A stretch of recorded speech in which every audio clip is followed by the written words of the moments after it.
Hello, BookTube. I've got a Friday Reads for you on this gray, dark, drizzly day. I've had a very good reading week. Since last Friday, I have read quite a few books, well north of 2 dozen books, and there were whole days where I did nothing else, and that's always wonderful, especially in the summer. We had a couple of summer days last week where the I could have the window open, where the breezes were blowing in, where I was just reading all day long, and that's heaven. That's every bit as good as it sounds. And I've got some books I want to show you now for this Friday Reads. I think it's about 9 books of things that will be occupying me for the rest of today, for all of tonight, for the whole weekend, for Monday. And almost all of them I have not read. The first two, technically, I have read their translations, and I technically have read them even in translation, but I realized, only once I realized what these things were, I realized that I have never actually read this work in English. So it is kind of a reread, but it's still new to me. We've seen them on this channel before. These are well, there are 2 volumes right now. They're both from Yale. They're the Cassiciacum Dialogues of St. Augustine, translated into English by Michael Foley. So it's Against the Academics and On the Happy Life. And I just realized what I think is the case, which is that these are the first 2 of 4 volumes, and that they're going to be a uniform set coming out at the same time, translating the whole of this work of St. Augustine that was begun in 386, 83, 86. Augustine retired to the countryside because, among other things, he was professionally frustrated, he was spiritually renewed, and he was also suffering from massively debilitating chest pains. You can't help but think, when you read the little bits and pieces that he gives us, that maybe had the chest pains been fixable, a lot would be different in the literary history of Christianity. But these dialogues, I have read them in the original a few times, and I have also read them in a translation, in a German translation, but I've never read them in English before. And it looks like, I'm still a little unclear on these, because they didn't arrive together, but they arrived very soon after each other. So I'm kind of thinking that maybe Yale is bringing out all of these in paperback, and that maybe they did them in hardcover and I just missed them. But I'm not going to wait, because I'm not 100% sure that's true. I don't know if this is not an ongoing work. So I'm going to read these first 2 this weekend. It's going to be actually a thrill. I don't know anything about Michael Foley as a scholar, but I know a lot about Augustine, and I love his company on the page. I really do. And I have a feeling if these are dialogues about him and his friends retiring to a villa in the countryside to talk, then these are going to be largely about books. I mean, they'll have philosophical points, but they'll be full of literary allusions that I'm wondering how will come across in English. But I guess this is a scholarly production, so I can probably expect lots and lots of critical apparatus and nothing left out. It's going to be weird to read these in English. I'm trying to think about what they'll be like, and I'm wondering if the German will get in the way. I hope that won't be true. It usually isn't for me with translations. I'm also wondering if it's going to make me want to read them again in the original. I have a strong suspicion that will be true. But I don't usually talk about classics on this channel. In BookTube parlance, a classic is anything written over 100 years ago, and rather than millennia ago. So I don't usually talk about them. They are my first love when it comes to literature, and delving back into, they were also Augustine's first love, and when delving back into his world, into his mind frame, when he thinks about these authors, and hearing it all in English, that's going to be weird. That's going to be a lot of fun. And this next one we saw just recently. We saw it in a video today, in fact, but I am overwhelmingly interested in it, so I will be reading it right now. This is by Barry Gordon Lovegrove, and it is Fires of Life. And it's his study of, apparently it's a theory that he came up with for the origins of endothermy, for the origins of warm-bloodedness. And why it would come up, and how the stages by which it would happen, and that sort of thing just fascinates me. Absolutely fascinates me. And I don't think I've ever read this author, but he appears to be an expert in the field. So I will gobble this right up. So And then we've got those two are, well, the Kasigi dialogues I'm thinking of as one book, even though there might be two more bits to it that I haven't received yet. But I'm thinking of these as sort of two things. These three volumes are relatively recent in their landing time. They're out now, or they will be out really soon. The rest of the books I want to show you have a ways to go before they're out. But I'm putting them on my docket anyway because all of them interest me, and I will still have plenty of time for more reading that's closer to that's July reading. And the first one, this is exactly what I'm talking about. This is a tiny little thing, and I'm worried. I admit I'm worried because it's a translation, and I'm worried that it's going to make me pine for the original. We shall see. But this is translated from the French by Teresa Lavender Fagan. It's by Marc Augé, and it is In Praise of the Bicycle. And it's by a sociologist who coined the term non-place. He's the guy who first described airports, parking lots, places like that where people are gathered but that are very much not social spaces. He's the one who coined that phrase. And in this tiny little thing, he talks about bicycling, which is, of course, 10 times more popular everywhere in the world except America. In America, it's for lunatics in leotard with weird science fiction helmets. But very few people, comparatively speaking, very few people in America just routinely use their bike to get from A to B, especially to go to work, that sort of thing. It's much more common elsewhere.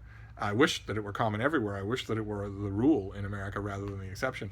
But I don't think this is going to have much to do with America. I think this is going to have a lot to do with the old world. And the only thing I worry about is that the translator will get in the way. So we will see. I'm hoping not, because I don't want to go through the rigmarole of getting it if I don't have to.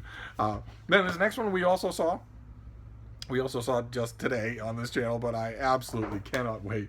This is by Grady Klein and Yoram Bauman, and this is a cartoon, his introduction to calculus. And that's all that it is. It's an introduction to calculus, to how it works and how you do it. And these two did a cartoon introduction to economics that almost got through to me. I mean, it almost did. It's going to take a lot more work for that to happen when it comes to calculus. I am profoundly non-mathematical, profoundly so.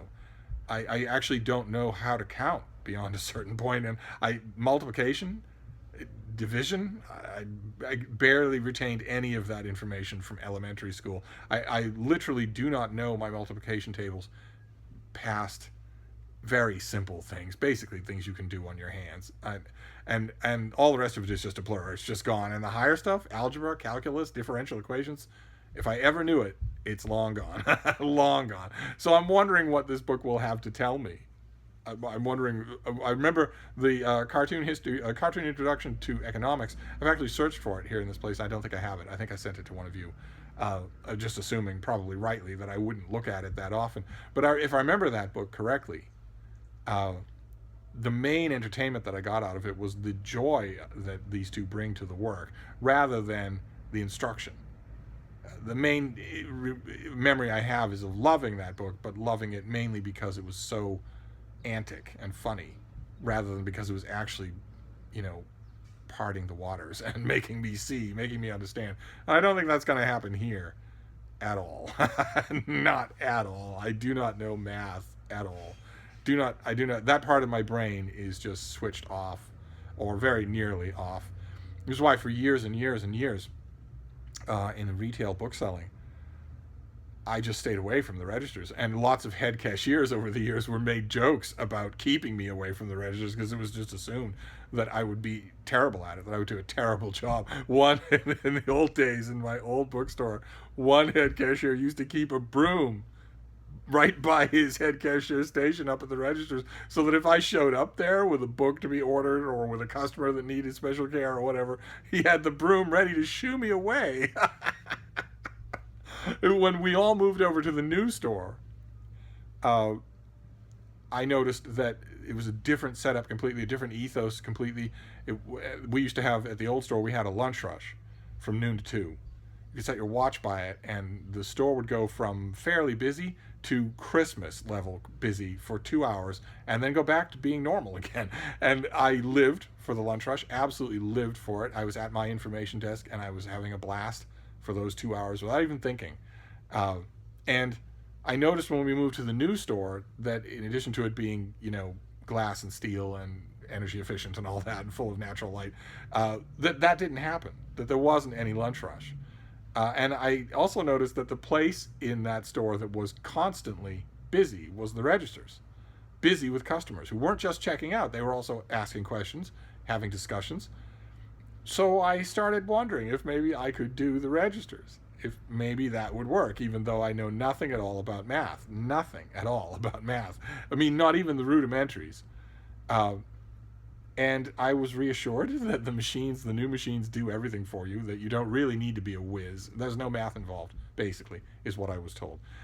In fact, one head cashier told me if things get to the point where you have to do math, something bad has happened along the line because you should never get to that point. I'm going to have to double check you, and so is the store if you do math, and you would have to double check me. The machine is supposed to do that so that no double checking is necessary. And I gave it a try, and everybody's worst calculations uh, came true. On my very first shift, my till was off by some absurdly high number. It's just an enormous number. And people were puzzling over it and counting it and recounting it. I to this day, I am a little bit complimented by the fact that none of the people involved, none of the managers, none of the head cashiers, nothing, nobody, whether they'd known me for 20 years at the old store or whether they'd just met me at the new store, no one even for a moment entertained the idea that I had done something to steal that money. It was so obviously a case of incompetence that none of that came up. So, but it got better from there.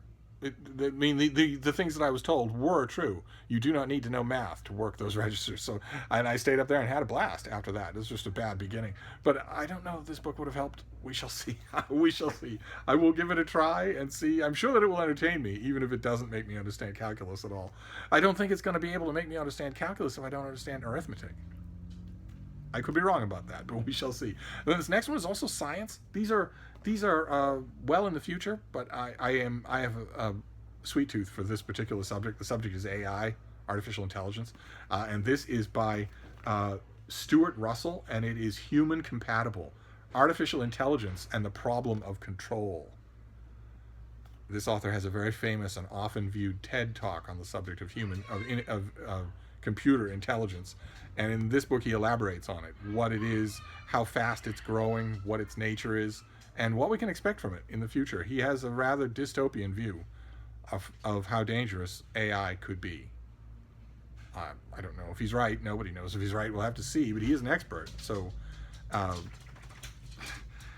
we shall see. The publication sheet has bullet points. I never know quite what to make of those. But some of the bullet points here are why superhuman AI might arrive considerably sooner than expected, how AI systems already exceed human capabilities in some areas, the problems of control, otherwise stated as how to stop your robot from cooking your cat. And this author also came up with 3 principles, sort of in an unknowing echo of Asimov's 3 laws of robotics. He came up with 3 principles of AI. I think that's the heart and soul of his TED talk, and I can't wait to read it. I'm just utterly fascinated by AI, so I will jump the gun on that one. And of course, I'm going to jump the gun on this next one. Of course, I am. This is, I think, an October book. Yeah, this is an October book. Of course, I'm going to jump the gun on this one. This is Rescue Dogs. This is a book about what rescue dogs are like. As opposed to going to a breeder who has 1,000 people in a waiting list and overpaying for a dog. Instead, you go to your local pound and you save lives. You save one life, or my advocate is always 2. If you're here, adopt 2 dogs. If you're seeing them, then they have already been carefully tested, carefully evaluated, and they get along with each other. So don't adopt 1, adopt 2. They'll be friends to each other, and it'll be less strange for them. It'll be less strange for you. They'll adapt better to their new environment. This book tackles a lot of the mythology around rescue dogs. The foremost one that I've heard from people. I've volunteered at an animal shelter since time immemorial with rescue dogs, walking them, taking them in, feeding them, helping to calm them down, and being with them on the last day of their life, because shelters kill dogs. That's the main thing that shelters do. And I've heard from people well, I don't want to get a dog at a shelter because it's like taking in a war child. I have no idea what they are. They could flip out at any minute. They're probably traumatized. Let me tell you, that is a very human centric way to look at dogs. Dogs are far more resilient psychologically than humans are. Uh, and the thing that's going to traumatize them is the shelter, not their previous life. And that's a short term thing. They know they didn't live in the shelter forever. So they can quickly forget it if you do a few things right. And this book is all about them. It's by a guy who is an expert, and the name on the book is Pete Paxton, but I believe that's a pen name. I think that's a pseudonym. I don't think he wants his real name known because he breaks up dog rings and puppy mills and all sorts of things like that. He's on the cutting edge of doing good for dogs. And this is all about, I mean, the short version, the very short version of this book will be, if you are in the market for a dog, if you have room in your home for a dog, go to a shelter and adopt a dog from there. Don't go to a breeder. Don't go to a pet store. Don't do that. Go to a shelter and adopt a dog. My elaboration on that from many, many decades of doing this sort of thing, be go to a shelter and adopt 2 dogs. Just go and adopt 2 dogs. Adopting 2 dogs, taking them for a basic vet visit is still going to be less, both of them put together, than what 1 dog would be for you. So go ahead and do that. Not only will your fears not be realized, they will be adorable. I absolutely guarantee it. They will be not only their ordinary adorable self. This species has evolved with humans for 40,000 years. So not only will they be that, but they will also be grateful. Believe you me, you will see it, and they will be slow to forget that gratitude. They will feel it forever. I know it's a little bit hypocritical for me because I don't ever do it myself. I've loved many, many dogs at animal shelters. I know what I'm talking about. There's nothing wrong with them at all. That's insane. You're far more likely to get ingrained behavioral problems from a dog who comes from a carefully inbred line sold to you by a breeder than you are by anybody that you find at a shelter. But oddly enough, in my life, I have never done that. I've only done it a handful of times. Most of the time when I need a dog, the universe conspires to get a dog to me, or more than 1 dog. that has almost always been true. It's true that my best friend, the best friend I've ever had in my life, I adopted from a shelter, and that is true. But most of them I have not. If you knew, the couple of you who know me in real life will know the roll call of Dark going back a long way, a long way. It's Frida now who did not come to me from a shelter. She came to me because the universe conspired to give me a dog. Same thing was true with Malin and Lucy. I found Lucy wandering around in traffic. For Pete's sake, I found her in traffic, just running up to people, running in and out of cars, in and out of the path of cars, when she was just a puppy. Tried hard to find her owners and couldn't do it.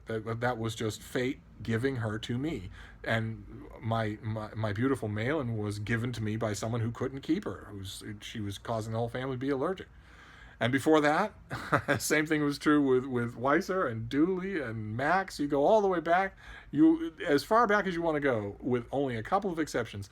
They were all just serendipity dogs. But I have known the front lines of this world intimately for a long time, and these dogs are in hell. Now, if you are starting blank, and the universe doesn't conspire to give you dogs, I realize that's a little bit unusual, but if you're starting blank, if you have a new apartment and it allows dogs, or you have always thought about having a dog, if you're starting from scratch, go to the pound and adopt a couple of dogs. You won't be sorry. You take it from me. You won't be sorry. And you'll be doing a huge favor to the most miserable people in the world. These dogs, that they spend a year or 2 years, 3 years, the worst case scenario is 10 years with a family. And they know where the sunlight hits the floor, and they know when the food comes, and they occasionally get affection, and they know their routines. Dogs love routines. And then all of a sudden that's uprooted. And suddenly they find themselves on a concrete floor behind chain link with dogs screaming in misery and fear all around them. and the food isn't regular, and the temperature isn't regular, and there's no sunlight, and there's no affection except once in a while given to you by staff members. I have been in those cages, and these people are just hysterical with, when are they coming back for me? When are they coming back for me? When are they coming back for me? This is when I sleep. This is when we go outside. This is when I go up on a chair. When are they coming back for me? And there's no way to say, there's no way to tell them. When you meet people like that, when you stay in their cages with them and you try to calm them down, the one thing you want is somebody to walk through the door and say, I'll gladly give you my home. So do it. Okay, but anyway, I will gladly read this book. This is a long, long story to say I will gladly read this book, and of course I'm not going to wait on it to see what it has to say about rescue dogs. Okay, all right, so we go from the sublime to the ridiculous. This next one is a long way from now, and I will not read the whole of it. I will read part of it. This is Uncollected Essays, Reviews, Interviews, and Letters to the Editor by Nabokov. This is Think, Write, Speak, edited by Brian Boyd and Anastasia Tolstoy. And this is... Nabokov came out with a gigantic volume of his occasional writing, his nonfiction, a long time ago, 30 years ago, 40 years ago, called Strong Opinions. And about that collection, he said something like, aside from 2 or 3 broken crackers and some mouse turdies at the bottom of the barrel, this is everything. And as some of you will know, my opinion of this author, I think pretty much all of it is mouse turdies, but of course he was wrong. The Nabokov completists will scrape that bottom of the barrel until they're at molecule thinness, and that's what this is. This is all the stuff that he did not include, or maybe not all of it. It might be most of it, but maybe not all of it. This comes out in November, and I'm not going to read the whole thing now. I will get a finished copy, and I will read the finished copy then. The apparatus, the introductions, the justifications of this thing. But I will read the book reviews now. As many book reviews as are in here, I will read.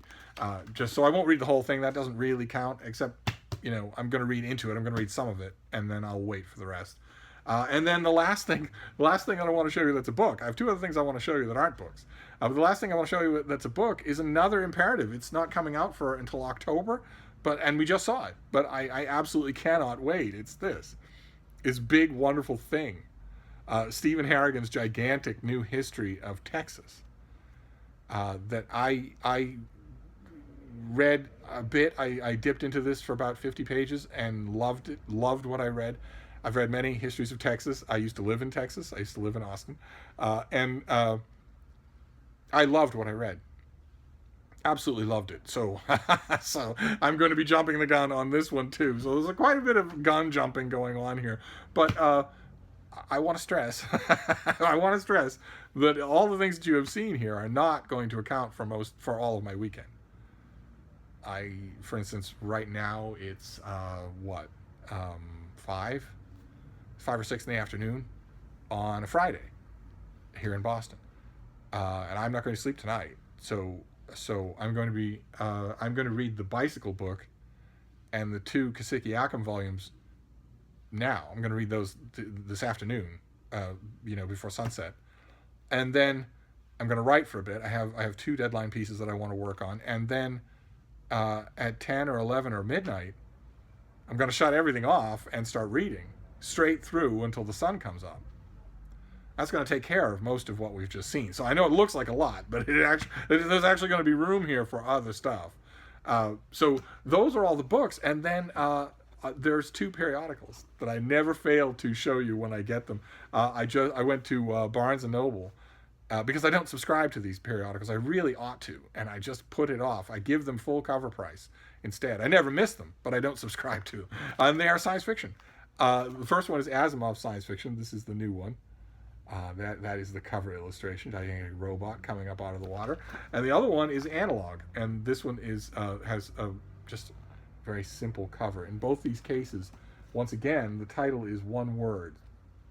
So once again, the covers have a rather nice, semi-minimalistic view. I wish that Asimov's would do what Analog does and put the titles of some of the other authors down below here, rather than obscuring the cover.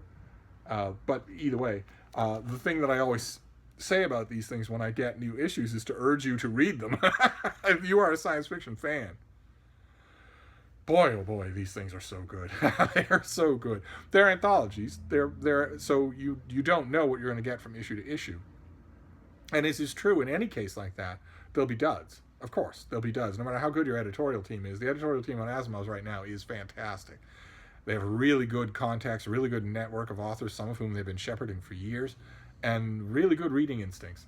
But it'll happen with them anyway, that they'll occasionally be a dud. The thing that recommends these two is that very thing that I always talk about, that feeling of just an electric thrill when you're reading a novel or a short story, just that feeling where suddenly all of your resistance melts away and you belong to the story. That doesn't happen often in short stories or in novels, in genre fiction, or in mainstream literary fiction. It doesn't happen often. And it happens in these two magazines at least once in every table of contents, sometimes twice, occasionally in Asimov's even 3 times. And the stories in both come in all kinds of different shapes. There are some that are only 10 pages long, others that are 30 pages long, and I think Analog routinely has a novella that's over 100 pages long in every issue. So it's what I always say here is subscribe. And once again, as with the Rescue Dog book, there's a bit of hypocrisy in there, just a tiny bit, because I don't subscribe to these things. But nevertheless, I do better than subscribe. I buy them on full cover price at the newsstand, which, magazines live by their subscriptions because that's money you can count on. That's money in the bank that you can go to investors for, that you can sell ads for. They count on that a lot. But money actually going straight to them from the newsstand is also kind of nice. I still should subscribe, and I will, if I remember, I will write up the commensurate checks this time around so that I just don't have to think about this anymore.